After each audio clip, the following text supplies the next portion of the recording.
ask that you guide me on this one, that I only speak what is true and what is for your glory.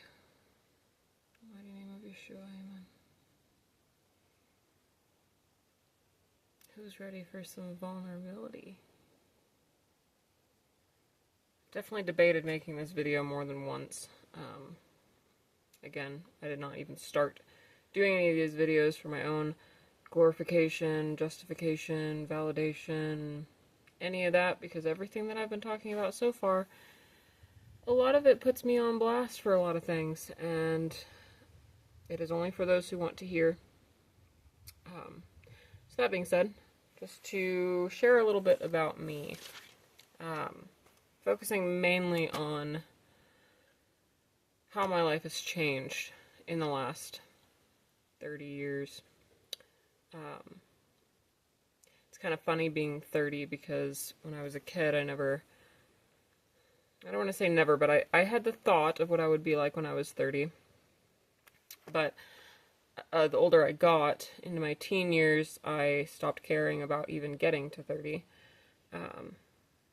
And even now, I don't fear death, but obviously I have a different perspective of it than I used to. But as a child, I was raised to believe in God and to believe in Yeshua at the time, and as many people still do to this day, refer to him as Jesus. And I remember learning about the Bible and all the stories in the Bible, and as amazing as they all were, you know, I did believe that God was real, and that Jesus said what he said, or he did what he said he did. But my faith was based on fear. And I believed because I didn't want to go to hell. And I didn't really take any time as a child to get to know the Lord directly, or build my personal relationship with him or anything along those lines, until recently, until the last, I don't know, maybe 10 years, maybe less, probably more like 5 years. But that being said, I knew about him, but it's very different knowing about him versus knowing him. And around 14, I started to stray. I was enticed by the way of the world, and I wanted what the world had to offer. I wanted to be accepted, I wanted to be liked, I wanted to be popular, I wanted to be pretty, I wanted to be superficial, basically. Wanted to be rich, wanted to have all those things that the world offers to people. And so I gave up on the Lord, basically. And around 15, I started experimenting with different things. I started smoking, occasionally drinking, but by 16, I started smoking regularly, and my childhood was not bad from what I remember. My memory is very fuzzy. I have a lot of gaps in it, but there were some, what people might call, traumatic things that happened in my childhood. And so as I got older, I had a really hard time with self-control. I had a hard time with conflict resolution. I had a hard time with setting boundaries, and, you know, just kind of a plethora of issues that I think stemmed from development, stemmed from social upbringing, different things like that. So getting into drugs was pretty easy for me.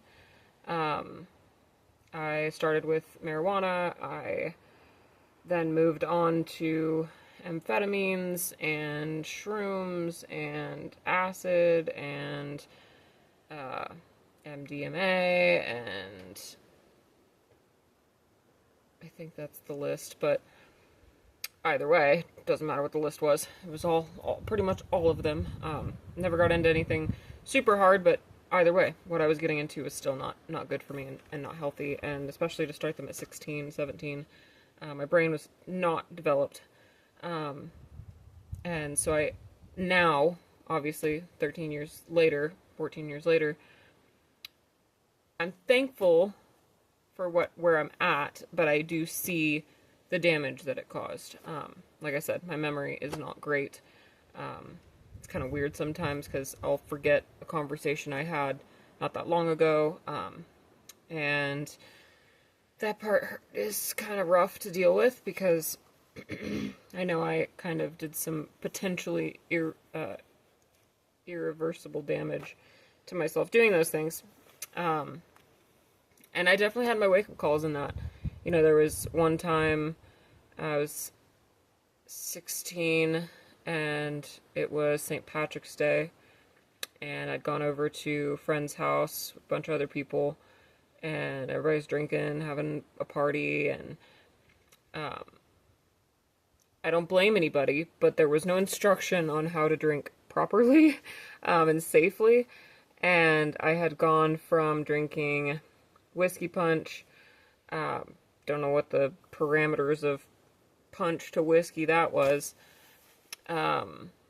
then to just straight gin, and then drank a couple beers after that, and within a couple hours I was feeling pretty crappy, and I told a person I was with, I was like, you know, I'm just gonna go to the bathroom, I think maybe I just got the puke or something, and I ended up passing out in the bathroom, and I remember just waking up and just passing out again, and waking up and puking and passing out again, and then I remember them like banging on the door. One of the girls that was there, probably one of the most embarrassing moments of my life. Of course, I'm in the bathroom, so pants are down, and one of the girls had to pick me up and carry, you know, get me dressed and carry me to their bedroom, and the time that I was in the bathroom was about 3 hours, and just convulsing, puking, passing out, nonstop, for about 3 hours, and then after they got me out of the bathroom, they had to break the door down and all that, and brought me into one of the rooms, and I took a nap, slept for about another 3 hours, and by 5 o'clock in the morning, I remember getting back up, and I was like, I'm done, I want to go home, this sucks, this is not fun at all. That changed a perspective for me on drinking was not my thing. There were a couple other times after that in my early or late teen, early adult, early 20s where I did drink more, and same scenario is like after that first time, after I drink again, it would just instant PTSD of that night, and I just would not feel good, and you know, so I kind of limited how much I would drink after that first time of binging, because it was just not fun. But that being said, I turned to the drugs as most of my vice. And one of the biggest problems I think I developed in my teen and early 20s was thinking that my worth was dependent on people.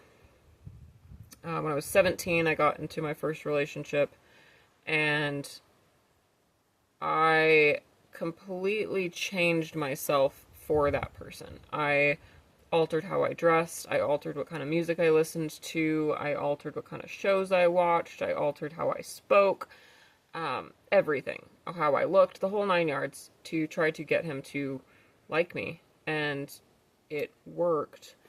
We ended up together for half a decade, and it was just such a, I think it was a rough time for both of us in our lives. You know, now I realize that I was in no place to be in that type of relationship. Him and I were not cohesive. We did not have the same moral compass. I mean, to some extent we did, but there were definitely differences. We had different paths that we had intended for our lives. We were at different places. Our maturity levels were completely different. He was a couple years older than me, so, you know, just different. But I was so focused on getting what I wanted that I was willing to sacrifice everything about myself to make that relationship work. And it was not successful. You know, there was a point where him and I were talking about, my problems and things that I had issues with, and I remember him telling me that I needed therapy and I needed to go on medication.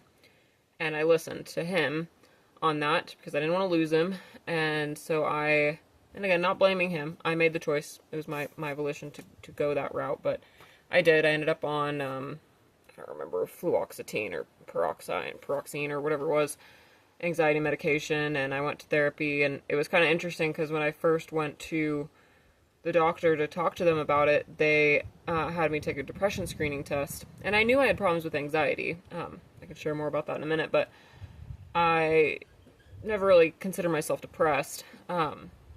According to that depression screening test, I was clinically depressed. So, and I was kind of floored by that. I didn't really believe it. I'm like, no, that's dumb. Your test is stupid. But now that I look back on it, I can see the signs of that spirit of depression and that spirit of anxiety really taking a hold on me because I was miserable. I didn't like how I was living. I didn't find pure joy the way that I do now in a lot of ways.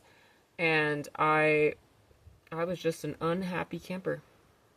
And, I think a lot of it, again, kind of rolling back a little bit, when I was in high school and started, experimenting with drugs and stuff like that, I started skipping school. There were a lot of times my junior and my senior year where it got to the point where when I would show up at school, my friends were like, oh, wow, you're actually here. And I'm like, yeah, don't get used to it because I probably won't be here tomorrow.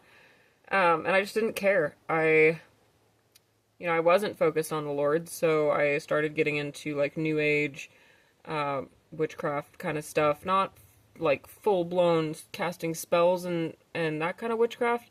Like, black magic, not that, but it was, like, the crystals and the chakras and the yoga. I never actually did yoga, but, like, that mentality. And that was something, even in the relationship I was in, he was kind of a big influence on that because he had gotten me this book called, something about the Zen Buddhism or something.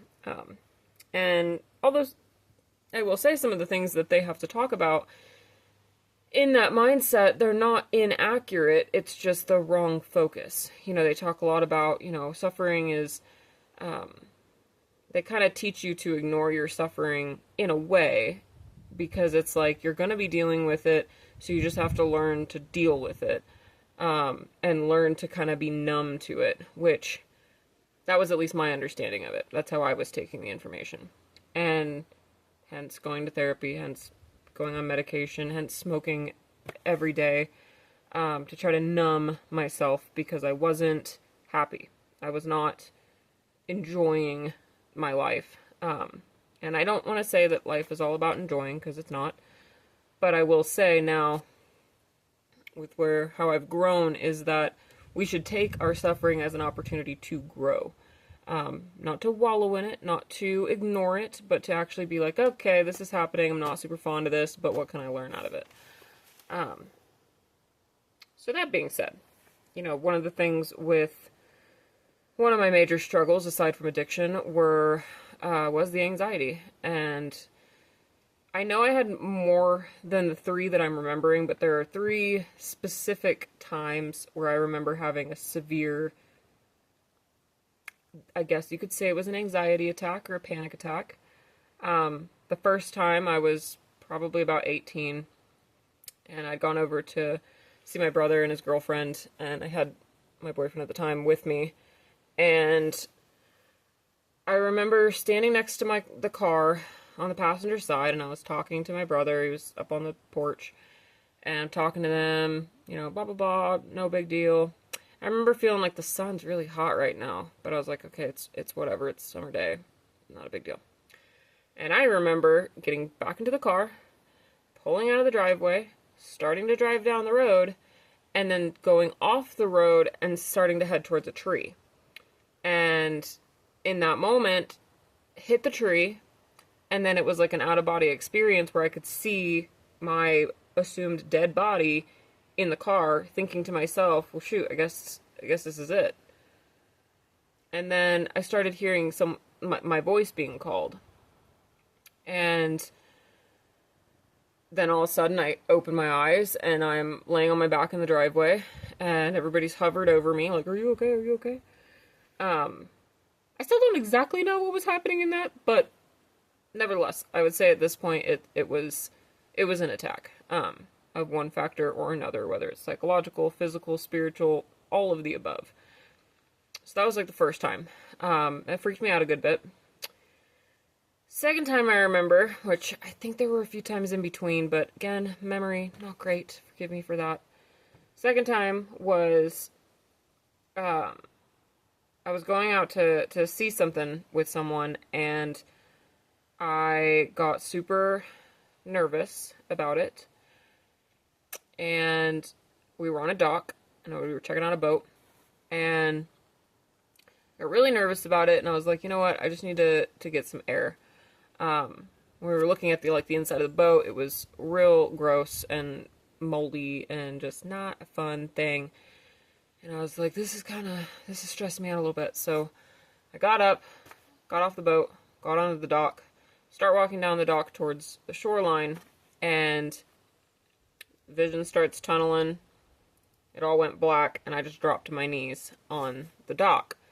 And thankfully I had people there that, came to pick me up, and they start carrying me over to the entrance of the dock to get back on land. And I kind of came in and out of consciousness on that one. But the last time I came to, it was almost like I'd had a stroke. I couldn't move my legs hardly. My hands were cramped up, which they've always done that anytime I have like anxiety, like I'm having a moment. They'll get really cramped up and clammy, and, so that wasn't strange to me, but my speech was slurred, and I couldn't speak clearly. So they were all kind of freaking out. I was like, I'm fine, just I need to go home and lay down, and, I've always, pretty much always, just ignored whatever the symptoms are, and just, I'm fine, it'll be fine. Went to the doctor the next day, urgent care. Everything's fine, nothing wrong with you. So I was like, okay, well, don't know what that was all about. And then the last time was actually recently, and that one was a little bit, obviously, the Lord's been speaking with me more in the last several years, so I have a better understanding of those events having a very spiritual tie to them. And I had gone over to speak with someone, and she was someone who I've had a hard time being around. No offense to her, just I do have social issues sometimes. And I remember, I was just chatting with her, and she was being super nice, she wasn't being mean, and I was just increasingly getting more nervous the longer I was around her, because I just wasn't sure, is this going to keep going good, is this going to go bad, like the whole what if deal. And so got to a point where I was like, I gotta go, like, I'm sorry, I gotta go home, because I could feel myself kind of reaching that concerning point again. So I went back home, and it's kind of funny because, the more you have recurring incidents, the more you kind of start being able to pick up on where you're at in the level, like in the stages of it. So I knew I was at a stage where if I didn't just chill out, focus on my breathing. At this point, I'm praying, so I'm like, Lord, please help me with this. And I was like, okay, same thing as always. Let me just go to the bathroom. Maybe I just need to puke. Maybe I just need to, I don't know. So I get to the bathroom, and I remember what felt like someone taking my head and smashing it against the toilet. And I was like screaming for help, while it felt like my head was just being bashed against the toilet. The person that was with me, all they saw was me hit the ground, stone face, eyes open, like mumbling. So, very weird. Come to on that one, same thing, hands are tingly, having trouble walking, all that kind of stuff. And then after laying down, after a little while, I started to feel fine. But, those were the things, and I tried therapy, I tried medication, I tried drugs, I tried so many different things to mask what was happening for me. And we know anyone who's a believer and anyone who's not, the enemy is out to destroy us. He is out like a roaring lion to seek whom he may devour. And that was exactly what he has done in my life. You know, I might not have realized it every time, but it was very clear to me that he was after me. Of course, I realize that now, not at the time. At the time, I was solely looking at it from the physical. But, you know, I see that now, and I see that that was something he was using to attack me. And I'm thankful that the Lord has pulled me through every time. But, you know, that's something to consider. If you are dealing with severe anxiety, severe panic attacks, severe, you know, social anxieties, for lack of a better word, there's more behind it than just the psychological. There's more behind it than a chemical imbalance. There is much more behind it, and I firmly suggest to really dig into the root, and again, to go to the Lord, because that's kind of where we're gonna go to here, is through all of this, through this life that I've lived, you know, gone through some pretty not cool things. I've had many other experiences that are in between everything that I've shared here, and throughout most of my life, I chose to try to do it on my own. But what's interesting about that is even those years where I was in that relationship, where I was fallen from the Lord, straight away, doing my own thing, I would try to claim that I didn't believe in him, but when I was by myself, I would still pray to him. So why are you going to pray to someone if you don't think he's there? It's a good question. So that being said, after I got out of that relationship, this was almost a decade ago at this point, got out of that relationship, and the Lord just, he came back to me, and I'm very thankful to that, or I guess I should say I came back to him, because he never left. I started to see how it started with the prophecies. I started, you know, online, you see these different things, and it's like, it kind of started triggering some things that I learned in my childhood of like, hey, wait, the Bible said that was going to happen, and then here it is. For example, in 2 Timothy.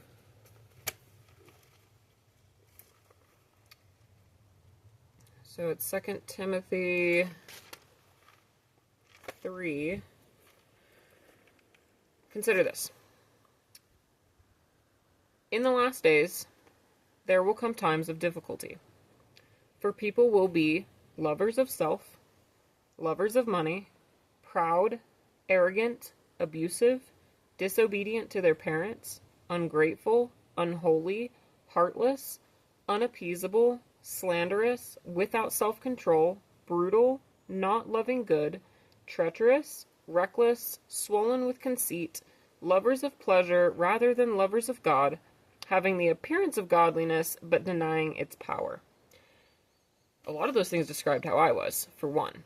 And then for two, as I started to, out of desperation, hitting rock bottom, being like, Lord, I gotta do something different, I started seeing how that was in the world as well. It wasn't just me feeling this way, it was, wow, this is like a good majority of the world is like this right now. That's just one example. There's a whole bunch of other prophecies that have come to pass outside of those. And you know, that's one thing I'm very thankful for as well, because growing up kind of reading scripture, the Lord started bringing back some of those scriptures to my mind for me to remember. One of them, it's the whole reason why I have trust here on my arm. It's a reference to Proverbs 3, 5, and 6. Trust in the Lord with all your heart. Lean not on your own understanding. In all your ways acknowledge him, and he will direct your path.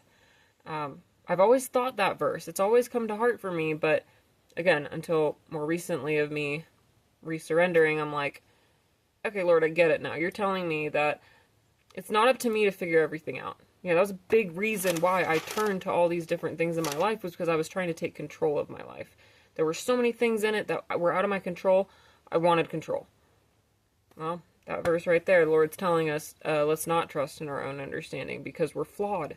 You know, we're like children. We need our parent to guide us. We're not capable of doing all this on our own. We're just not. And that's okay. It's okay that we're that way. Otherwise, we need him. He doesn't need us. Another one that came to mind quite often is Psalm 23, which many of you may be familiar with that as well. The Lord is my shepherd. So just to read a little bit of it. The Lord is my shepherd, I shall not want. He makes me lie down in green pastures. He leads me beside still waters. He restores my soul. He leads me in the path of righteousness for his name's sake. Even though I walk through the valley of the shadow of death, I will fear no evil, for you are with me. Your rod and your staff, they comfort me. You prepare a table before me in the presence of my enemies. You anoint my head with oil. My cup overflows. Surely goodness and mercy shall follow me all the days of my life. I shall dwell in the house of the Lord forever. That's the whole of Psalm 23. It's the whole chapter. And that again is another reason. We've got little additions here on my tattoos that are in reference to that. This is Aramaic for restore, and that's something I need to remember, is that he is the one who's the shepherd. I am the sheep. It's a big thing. I don't know how much it's referenced nowadays, because I don't keep so much up with, social terms, but when I was a teenager, it was a bad thing to be a sheep. You didn't want to be a sheep. They called them sheeple. If you were just going with the flow of what everybody's saying, and, don't be a sheep. I am proud to be one of the Lord's sheep now. There's me as the little sheep and him as the shepherd. Totally chill with that now, because I've come to terms with the fact that I am not my own shepherd. When I'm my own shepherd, it leads me to do stupid things, like a lot of my past life that I'm not super proud of. So yeah, and he's another one that he's brought very clear to my mind. A couple other ones that he reminded me of through these times was Deuteronomy 31, verse 6. I'm sorry, 5 and 6. 5 and 6? Sure, we'll read 5 and 6. And the Lord will give them over to you, and you shall do to them according to the whole commitment that I have commanded you. Primarily, verse 6 here. Be strong and courageous. Do not fear or be in dread of them, for it is the Lord your God who goes with you. He will not leave you nor forsake you. And that's another reason why we have do not fear in Aramaic on my wrist, so I can see it and I can remember. The Lord says it 365 times in his word, do not fear. I think that's pretty telling, because there's 365 days in the year, 365 times, do not fear. So it's a big part that I had to be reminded of through him, that where is the anxiety coming from? It's coming from a spirit of fear. Where was my faith initially coming from? Coming from a spirit of fear. Where were a lot of the decisions that I made coming out of? From a spirit of fear. So to know that the Lord's been with me all these steps, and he continues to be with me, and he is with you. It is not just I'm chosen, I'm the only one. No. He is looking for all of us. He wants all of us to be with him. He created us for a reason. It is not for anything other than good. It's our choice whether we want to be with him or not, but he would love to have us all in his kingdom. So that was, and that's another thing as well. On that, carrying on with some of these other good things that he would continue to remind me of in Romans chapter 8, verse 28. Also, pitch, if you've ever seen the show Manifest, it used to be on Netflix. I don't know if it still is. Great show to watch, and they talk about it a lot, 8:28. But anyway, so it says, and we know that those who love God, and we know that for those who love God, all things work together for good, for those who are called according to his purpose. And I think that is a beautiful thing as well. A lot of us get caught up in the pain, in the struggle, in the woe is me, this sucks, everything is against me, all this other stuff. But here's the thing. The Lord wants us to do good. He wants to lead us in a way that is fruitful, that is productive, that is cloaked in grace and mercy. But we can't really expect to do that if we're going a way that's outside of his will. If we're going our own way and we're rejecting him, we're saying, hey, God, I don't really want you in my life right now or at all. I want to do my own thing. Well, then we're not going to see his beautiful plan for us if we're not willing to be like, okay, yeah, Lord, take the wheel on this one because I'm not going to be able to keep it on.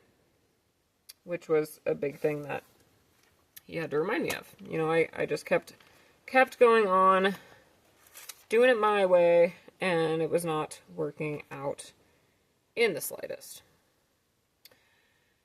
And here was another one.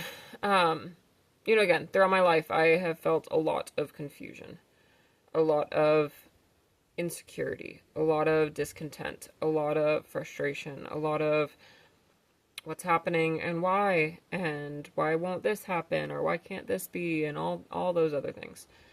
So in 1 Corinthians chapter 14, verse 33, for God is not a God of confusion, but of peace.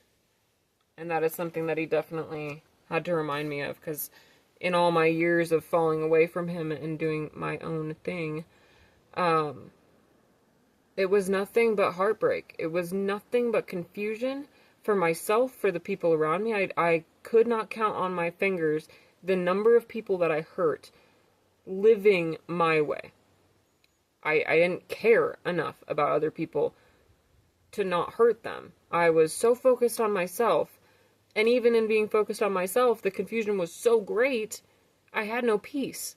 So it's, you know, a lot of people, and I understand, struggling with the concept of, is there a God? But I would urge you to consider it. Because I guarantee you, consider it and you'll find him. He'll find you. He already is right there waiting for you. He said it himself. In the New Testament, Yeshua says, I stand at the door and knock. And it's up to us to open it for him. But, you know, there's a couple other verses here that I can put into the description on this. Because I don't want this to be an hour-long video. I'd like it to be short and sweet so that whoever would like to watch it, go for it. And if you have any questions, if you have any prayer requests, I'm more than happy to answer. But I will say, do I have it all together now? No. Am I okay with that? Yes. I still struggle every day. I struggle with things from my past that I'm trying to surrender to the Lord, and I struggle, you know, in the daily, trying to be who he built me to be, and not who I've wanted to be. If life were in my hands, it would be a totally different life, and I would be exactly how I used to be. I would be miserable. I would be unhappy. I might have all the glitz and the glamour and the fame and this, that, and the other, but, or maybe I wouldn't, I don't know, but I would rather surrender my life now to what the Lord has for me than lose my soul to what the world has to offer. So I hope if any of this is encouraging to you, know you're not alone. We all are dealing with different things. We're all trudging this way of life, and I firmly believe the Lord has a good plan for us, and he's coming back soon, sooner than we think. No point in putting my time prediction on it, because that's not the point, but I do believe it's soon. And I urge you all to just ask the Lord to show himself to you. He will show you in a way that you understand. It's not about anybody else understanding. It's about you having a relationship with your Creator. You having a relationship with your Father. And it's the most beautiful thing. It's a struggle at first, because there's a lot of things you do have to give up. You know, they say salvation is free, and it is. It's a free gift. You don't have to do anything to get it. But when you have it, you do end up giving up everything for it, because it's the most important thing in your life. And it's absolutely worth it, because, you know, this life, I've seen the analogy before. It's like a rope. I don't have a rope on me right now, but let's say this pen. This little tip of the pen is the life that we have right now. And this is eternity. So this little short amount of time that we have here on this earth is a fraction in comparison to what's after and what's to come. And I would love to see as many of you as I possibly can on that day when the Lord returns and we are all together with him. So God bless you. I'm praying that the Lord sends this to whoever needs to see it.